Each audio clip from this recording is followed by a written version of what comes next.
어제 날씨도 너무 좋았죠. 굉장히 좋은 날씨에 우리 교우들 몇 분이 비엔나에 있는 파크에 가신다는 이야기를 듣고 저도 뒤늦게 가보았습니다. 근데 그 권사님들이 목사님 여기가 천국이에요. 너무 좋아요 하며 마냥 행복해 하셨습니다. 저 역시 그 아름다운 공원을 바라보다가 문득 이런 생각이 들었습니다. 이 공원이 이렇게 깨끗하게 유지되기 위해서는 많은 정원사들이 부지런히 일을 했기 때문에 이렇게 가능했을 것이다 라는 생각이 들었습니다. 누군가 공원에 와서 감탄하고 즐거워할 수 있기 위해서는 또 다른 누군가가 열심히 공원을 가꾸는 일을 했을 것입니다. 그런데 어떤 정원사가 단순히 돈을 벌기 위해서 하루에 8시간을 정원에서 일을 한다고 생각해 보십시오. 그리고 또 다른 정원사는 같은 8시간이지만 꽃과 나무를 돌보는 것을 너무나 좋아하고 정원을 찾아오는 사람들에게 이 기쁘게 보여질 그런 마음으로 즐겁게 일을 한다면 겉으로 보기에는 두 사람이 똑같이 정원에서 일을 하는 것 같이 보여도 그들의 하는 일의 퀄리티는 매우 다를 것입니다. 여러분, 우리는 누구나 일을 하며 살고 있습니다. 그렇지요? 예. 은퇴하셨다 하더라도 어떤 형태로든 일을 하고 있는 것입니다. 가사 일을 하든 아이를 돌보든 밭을 일구든 청소를 하든 봉사를 하든 각 사람의 형편에 따라서 일을 하면서 살아가고 있습니다. 아무리 하찮은 일이라도 소명감을 갖고 즐겁게 일하면 행복하지만 남들이 부러워하는 높은 샐러리의 직장이라도 진작 내가 만족하지 못하면 행복하지 않습니다. 오늘은 건강한 가정이라는 주제의 마지막 시간으로 그리스도인의 직장 생활 혹은 일에 관해서 살펴보도록 하겠습니다. 성경은 일에 관해서 매우 중요하게 다루고 있습니다. 창세기 1장에서부터 누가 일하시는 모습이 나올까요? 하나님께서 무슨 일? 창조의 일 맞습니다. 그런데 하나님은 아침부터 밤까지 계속해서 일만 하신 것이 아니었습니다. 자세히 보면 일과 쉼의 조화가 이루어지고 있습니다. 첫째 날 일을 마치고 저녁이 되어 쉼의 시간을 가지셨습니다. 다음 날도 창조의 일을 마치신 후에 저녁이 되고 아침이 되니 둘째 날이 지났습니다. 유대인들에게 있어서 하루의 시작은 저녁에서부터 시작을 합니다. 저녁이 되어 사람들이 일선을 놓고 쉬기 시작하면 그때부터 하나님께서는 온 천지를 위해서 일을 시작하십니다. 상하고 찌들고 고통당하는 피조물들을 밤 동안에 회복시키시는 것입니다. 그리고 아침이 되면 사랑하는 사람들에게 밤새 하나님이 새롭게 창조해 주신 또 하루를 열심히 일을 하며 살라고 주시는 것입니다. 대부분의 사람들은 쉬기 위해서 일을 한다고 말을 하지만 이 유대인들의 하루의 사이클을 통해서 보면 일하기 위해서 쉬고 안식하는 것이 맞습니다. 이렇게 전능하신 하나님께서 6째 날까지 창조의 일을 마치신 후에 7째 날은 어떻게 하셨습니까? 쉬셨습니다. 안식하셨습니다. 하나님께서 잠시 하나님께서 일을 너무 많이 해서 피곤해서 쉬신 것일까요? 아니요. 맞습니다. 아닙니다. 하나님께서 잠시 멈추신 것은 이루어 놓으신 일을 보고 즐기는 시간을 갖기 위함이었습니다. 하나님이 지으신 그 모든 것을 보시니 보시기에 어떻다고요? 심히 좋았더라. 하나님은 스스로 지으신 세상을 보고 심히 좋구나 감탄하시며 만족하셨습니다. 여러분도 여러분이 하루 동안의 일과를 마친 후에 또는 한 주 동안의 일과를 마친 후에 이렇게 만족하며 내가 한 일을 즐거워하십니까? 아멘. 감사합니다. 창세기 그런 하나님께서 이렇게 일과 쉼의 리듬으로 천지를 창조하시고 그 가운데서도 마지막 날에 누구를 창조하셨어요? 사람을 지으시고 그들도 하나님을 본받아 일과 쉼의 삶을 살도록 하셨습니다. 창세기 2장 15절에 보면 여호와 하나님이 사람을 이끌어 에덴 동산에 두어 그것을 경작하며 지키게 했다라고 말씀하고 있습니다. 최초의 사람 아담과 하와는 동산에서 무의도식하며 지낸 것이 아니라 처음부터 그들의 본분이 땅을 일구고 경작하는 일과 노동에 있었다는 것을 알 수 있습니다. 중요한 것은 일만 하는 것이 아니라 일과 쉼의 조화 속에 살아가는 것입니다. 일을 멈추는 쉼의 시간에 아무것도 하지 않는 것이 아니라 하나님께 나아가 예배를 드리고 한 주 동안 열심히 땀 흘려 일한 것을 바라보며 즐기는 시간을 갖는 것입니다. 그러므로 오늘 우리는 무엇을 해야 되나요? 즐거워해야 됩니다. 그죠? 예배만 드릴 뿐만 아니라 즐거워서 한 주 동안 한 일을 보람되게 생각하고 즐거워하시기 바랍니다. 한 주 동안 열심히 밭을 일궜습니까? 그것을 보고 즐거워하십시오. 한 주 동안 아이들을 돌봤습니까? 그 아이들을 바라보며 즐거워하십시오. 즐거워하는 날임을 잊지 말아야 할 것입니다. 그러나 안타깝게도 많은 사람들이 일은 열심히 하지만 쉬는 것은 잘 못합니다. 왜냐하면 쉼은 단순히 일을 하지 않는 것이라고 생각하고 일을 하지 않는 것은 내가 더 이상 쓸모없는 사람이 되었다고 생각하기 때문입니다. 여러분, 눈에 보이는 일의 열매도 중요하지만 보이지 않는 이 쉼의 열매 또한 우리의 인성과 영성에 모두 중요하다는 것을 기억하십시다. 하나님께서 인간을 지으셔서 즐겁게 일하고 그 열매를 즐기도록 하셨지만 인간의 죄로 말미암아 타락하면서 모든 피조물도 탄식하게 되었고 거룩해야 할 그 일도 고통스러운 수고로 전락하게 됩니다. 창세기 3장 17절에서 아담에게 이르시되 내가 네 아내의 말을 듣고 내가 네게 먹지 말라 한 나무의 열매를 먹었은즉 너로 말미암아 땅은 너로 말미암아 저주를 받고 너는 내 평생에 수고하여야 그 소산을 먹으리라. 땅이 내게 가시덤불과 엉겅퀴를 낼 것이라. 이렇게 말씀하셨습니다. 여러분, 처음부터 일 자체는 저주가 아니었지만 죄로 말미암아 타락한 후에는 저주 아래 인간이 놓이게 되었고 인간은 자기가 먹을 양식을 위해 열심히 땀을 흘려야만 했으며 때로는 가시덤불과 엉겅퀴로 인해서 그 열매조차도 얻지 못하는 일들이 생겨나게 되었습니다. 1년 내내 농사를 짓고 수고했는데 갑자기 닥친 가뭄이나 홍수, 때로는 전쟁으로 수확을 거두지 못할 때가 있습니다. 이제 적성에 잘 맞는 직장을 찾아서 이제 됐다, 기분 좋게 일하면 되겠지 했는데 갑작스럽게 질병이 닥쳐옵니다. 그래서 그 일을 내려놓아야만 할 때도 있습니다.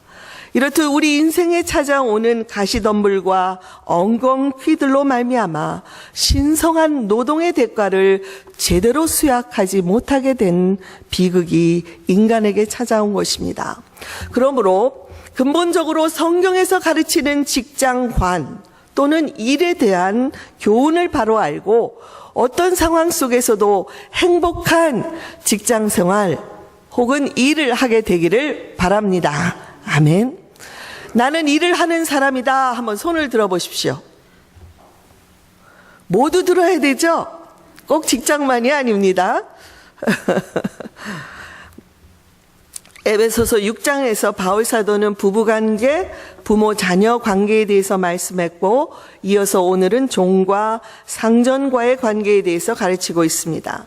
먼저 종들에게 나오는 교훈에 이어서 주인에게 주는 교훈을 말씀하고 있습니다. 오늘 이 말씀을 적용하여 우리 직장인들에게 일하는 자세, 그리고 고용주의 입장에 있다면 직원과 피고용인을 대하는 자세에 대해서 저희가 배우려고 합니다. 첫째로 종은 성실한 마음으로 그리스도께 하듯 상전에게 순종하라고 말씀합니다. 바울 사도가 살던 시대에는 노예 제도가 만연해 있었고 당시 로마 제국에서만 무려 6천만의 노예들이 있었다고 알려지고 있습니다. 이것은 소아시아의 경제와 종교의 중심이었던 에베소에서도 예외가 아니었습니다. 노예들이 일단 팔려오면 주인은 그의 목숨까지도 좌지우지할 수 있었습니다. 분명히 노예 제도는 사람의 생명과 인격을 존중하는 하나님의 법과는 어긋나는 제도였습니다. 바울은 지난 주일에 성경적인 부부관계의 새로운 파라다임을 우리에게 제시했고, 오늘은 종과 주인의 관계에 있어서 새로운 파라다임을 제시하고 있습니다. 먼저 5절에서 이렇게 말씀합니다.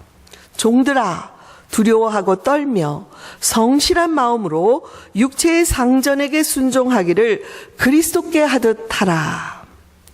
종은 마땅히 주인에게 순종해야 합니다. 그런데 바울은 그 순종의 동기가 단순히 주종 관계가 아니라 주인을 사랑하기 때문에 순종하는 관계를 맺으라고 권유하고 있습니다. 어쩔 수 없이 하는 일과 사랑으로 하는 일과는 큰 차이가 납니다. 바울은 모든 서신서에서 자신을 예수 그리스도의 종이라고 소개했습니다. 예수님의 사랑에 빚진 자로서 그분의 종이 되어 복음 전파의 사역에 헌신한 종이라고 말합니다. 아무리 종살이가 고달파도 어차피 주인을 섬겨야 하는 것이라면 이왕 이렇게 종이 되었다면 성실한 마음으로 성심껏 섬기라는 것입니다.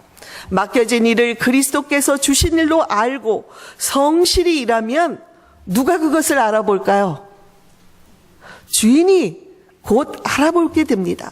그리고 시간이 지나면 더 좋은 기회들이 우리에게 찾아오게 될 것입니다. 그러므로 무슨 일이든 지금 내가 하는 일에 감사하며 성실히 일하시기 바랍니다. 일에 대해서 많은 분들이 자주 사용하는 예화인데 저 또한 이 예화를 많이 사용합니다. 세 사람이 예배당 건축하는 일터에서 일하고 있습니다. 이렇게 지나가던 사람이 열심히 일하는 사람들을 보고 첫째 사람에게 묻습니다. 지금 무슨 일을 하고 계십니까? 그러자 그가 의아하다듯이 그를 바라보면서 보면 모르겠습니까? 제가 이 돌을 지금 깎고 있습니다. 라고 대답했습니다. 좀 더 가다가 둘째 사람을 만나서 같은 질문을 했습니다. 그러자 그는 저는 지금 돈을 벌고 있습니다. 라고 솔직하게 대답을 했습니다. 이제 조금 더 가다가 세 번째 사람을 만납니다. 같은 질문을 했습니다.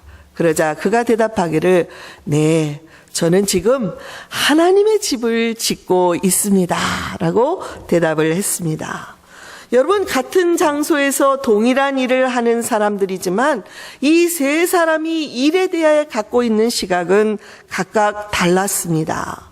이 세 번째 사람은 돌 하나를 깎으면서도 하나님의 집을 짓는다는 사명감을 갖고 즐겁게 일을 했습니다. 여러분이 일하는 그 일터가, 직장이, 사업체가 거룩한 하나님의 일터가 되기를 원하십니까?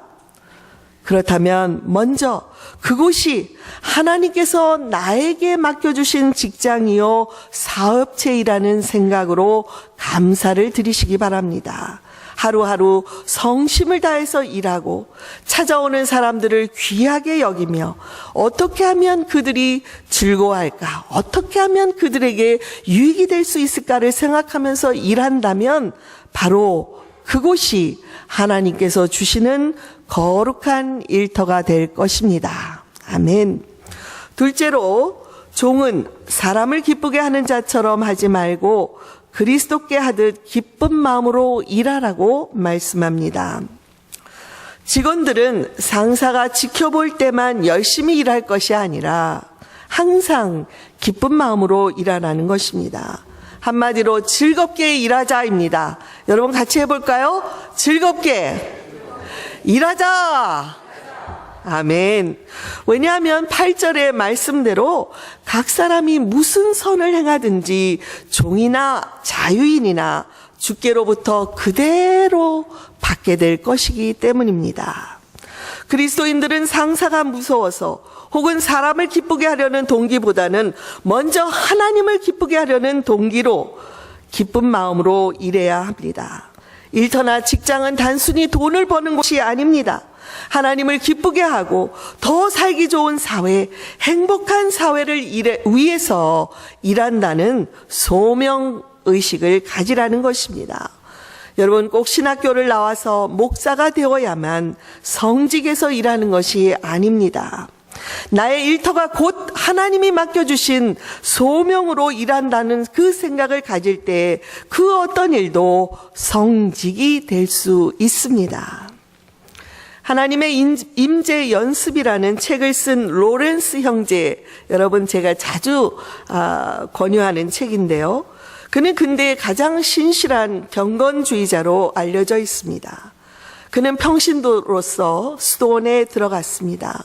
그때 그에게 맡겨진 일은 부엌에서 음식을 만드는 일이었습니다. 그는 그 음식을 준비하는 모든 한 과정을 죽게 하듯이 기쁨으로 섬겼고, 때마다 하나님의 강한 임재가 느껴질 때 바로 즉시 부엌에 엎드려 예배를 드리곤 했습니다. 이에 많은 수사들이 부엌을 지나갈 때마다 로렌스 형제가 부엌 바닥에 엎드려 있는 모습을 보는 것은 그들의 일상과도 같았다는 증언을 하고 있습니다. 뉴욕에 가시면 리디머 철치라고 있습니다. 아주 유명한 교회인데요. 젊은이들이 많이 모이고 있는 그런 교회에 팀 켈러 목사라는 분이 일과 영성이라는 책을 내었습니다. 그 책에서 하는 이야기를 소개해 드리겠습니다. 이 젊은 여성은 대학을 졸업하자마자 월스트리트에서 일하게 되었습니다.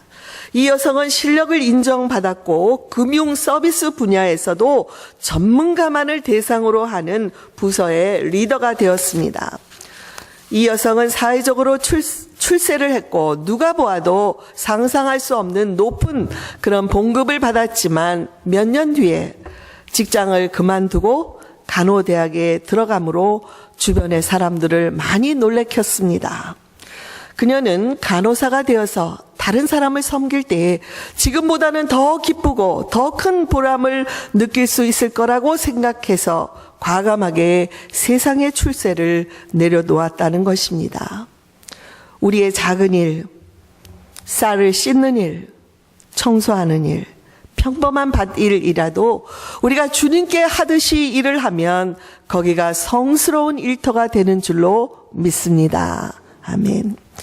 셋째로, 상전들도 종을 대할 때에 주께 하듯이 하라고 말씀합니다. 바울 사도는 종들에게만 주인을 성실히 섬기라고 하지 않았습니다. 9절에 보면 상전들아 너희도 그들에게 이와 같이 하고 위협을 그치라. 이는 그들과 너희의 상전이 하늘에 계시고 그에게는 사람을 외모로 취하는 일이 없는 줄 너희가 알미라고 말씀했습니다. 여러분, 바울의 이 가르침이 그 당시에 얼마나 많은 종들과 주인들을 놀래켰을까요? 상상이 가십니까? 여기서 위협을 그치라는 말은 상사가 자기가 가진 그 권위로 직원들에게 압력을 행사하는 방식으로 일을 시키지 말라는 것입니다. 직원이 그리스도인이든 아니든 상관없이 나와 함께 일하는 사람들을 인격적으로 대하고 그들이 단순히 돈을 벌기 위해 여기 있는 것이 아니라 보람을 느낄 수 있도록 그 환경을 직장의 환경을 조성해 주라는 것입니다. 상사가 상대적으로 힘이 없는 직원들에게 분노를 억제하지 못하고 화를 내고 위협을 하면 그들의 마음에 상처를 입히고 그들을 노엽게 만들게 됩니다. 그러므로 바울은 종들만 주인에게 죽게 하듯 섬길 것이 아니라 상전들도 똑같이 종들을 대해야 한다고 말씀하고 있습니다. 그 이유는 두 가지입니다. 하나는 종이나 주인이나 모든 인간은 하나님의 종이기 때문에 종들의 마음을 이해하라고 말씀합니다. 또한 두 번째는 하나님은 사람을 외모로 보시지 않기 때문입니다.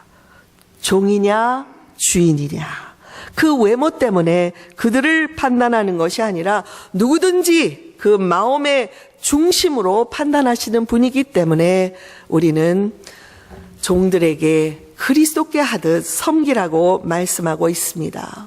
저는 특별히 사업을 하는 우리 교우분들에게 그 사업을 통해서 하나님께 영광을 올려드리시라고 권유하고 싶습니다. 고용주로서 피고용인들을 공평하게 대해야 하고 인정사정 없다는 소리를 들어서는 안 될 것입니다. 오히려 믿는 자라서 다르다는 그런 말을 들을 수 있기를 바랍니다. 역시 일과 영성이라는 이 책에 나오는 예화인데요. 어느 교회에 한 여성이 새로 나오기 시작합니다. 이 여성은 새신자였습니다. 그에게 목사가 묻습니다. 어떻게 우리 교회에 오시게 되었습니까?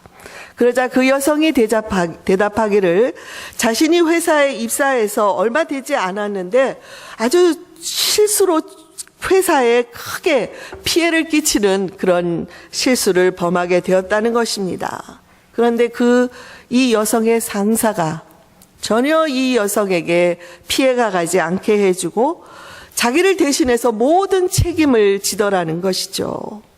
그러면서 이 상사에 대해서 존경하게 되었다는 것입니다. 이 여성이 상사에게 고맙다는 말을 하면서 이제까지 내가 직장 생활하면서 오히려 남의 공을 가로채서 자기 걸로 만들려고 하는 사람들은 많이 보았지만 남이 저지른 실수 때문에 그 허물을 대신 지는 자는 본 적이 없었다고 그렇게 말을 했다는 것입니다. 그러자 이 상사가 하는 말을 들어보십시오. 나는 크리스찬입니다. 이 의미는 내가 저지른 잘못의 대가를 예수 그리스도께서 다 떠맡았다는 뜻입니다. 그분은 나 대신 십자가를 지셨습니다. 그래서 나도 힘 닿는 데까지 남들의 짐을 지고 싶어 하는 것입니다. 그 이후에 이 여성은 상사가 다니고 있는 교회에 조용히 나오기 시작한 것입니다. 여러분, 제가 한 교우님의 사업체를 방문했을 때 이런 비슷한 감동을 받은 적이 있습니다. 주로 공무원들이 근무하는 건물에서 캐리아웃을 운영하는 분이었습니다. 시내 중심가의 비싼 임대료로 인해서 회사들이 이사 나간 탓인지 매상이 많이 줄어서 걱정을 하고 있었지만 이 자매님이 제게 들려준 이야기가 큰 위로가 되었습니다. 목사님, 그동안 이 사업체를 통해서 우리 식구가 잘 살았던 것만 해도 저는 감사를 드립니다. 속상하기 시작하면 한이 없지만 즐거운 마음으로 일하기로 작정했으니까 괜찮습니다. 그래서 일하는 사람들도 줄이지 않았습니다. 오히려 아주 조금이라도 내 수입을 줄여 그들의 급여를 올려주었습니다. 저는 여기서 함께 일하는 사람들이 즐겁게 일할 수 있는 것이, 즐겁게 일할 수 있는 환경을 만들어주는 것이 저의 사명이라고 생각합니다.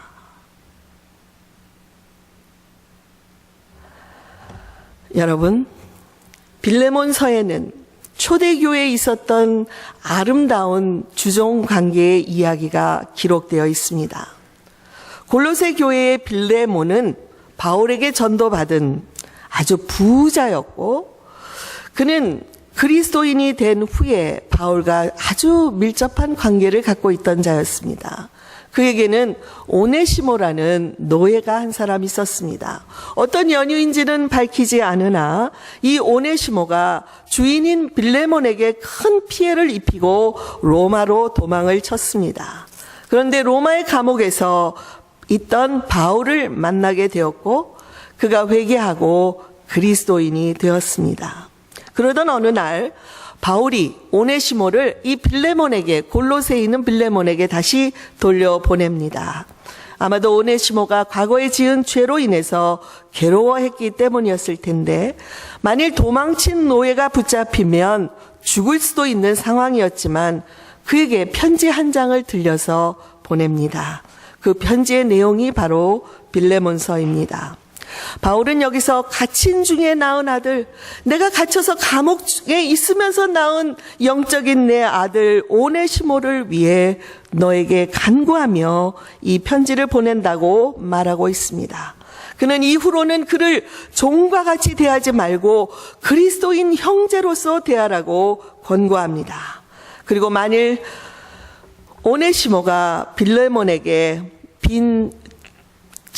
피해를 준 것들이 있다면 빌레몬이 바울로 말미암아 지게 된 영적인 빚을 생각하고 대신 그것으로 갚아주기를 바란다는 편지를 씁니다. 교회 전승에 의하면 빌레몬은 바울의 부탁대로 오네시모를 용서하고 친형제로 삼았습니다.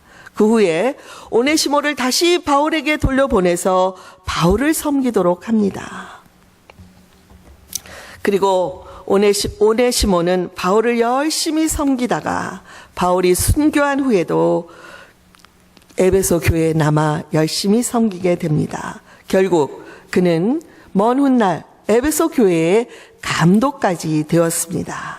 일개 노예였던 사람이 바울의 사랑과 빌레몬의 결단으로 교회의 영적인 지도자가 된 것입니다. 여러분, 한편에서는 과감하게 오네시모를 용서하고 그를 그리스도 안에서 형제로 삼은 빌레몬 역시도 훗날에 골로새 교회의 감독이 되었다는 것입니다. 교회사에 의하면 네로 황제 시절에 골로새 교회의 빌레몬 감독과 에베소 교회의 오네시모 감독은 나란히 체포되어 함께 순교의 동반자가 되었다는 기록이 있습니다. 사랑하는 교우 여러분, 저와 여러분은 일하며 살 때에 가장 보람을 느끼도록 지음을 받았습니다. 그러므로 현재 나에게 주신 일이 어떤 것이든 즐겁고 성실하게 섬기기를 바랍니다. 혹시 적성에 맞지 않아 힘들다면 기도하시기 바랍니다. 주께서 새로운 길을 열어주실 것입니다. 그때까지는 늘 성실한 마음으로 상사나 직원이나 죽게 하듯 서로 대하고 즐겁게 일하는 은혜가 저와 여러분에게 임하기를 간절히 축원드립니다. 아멘.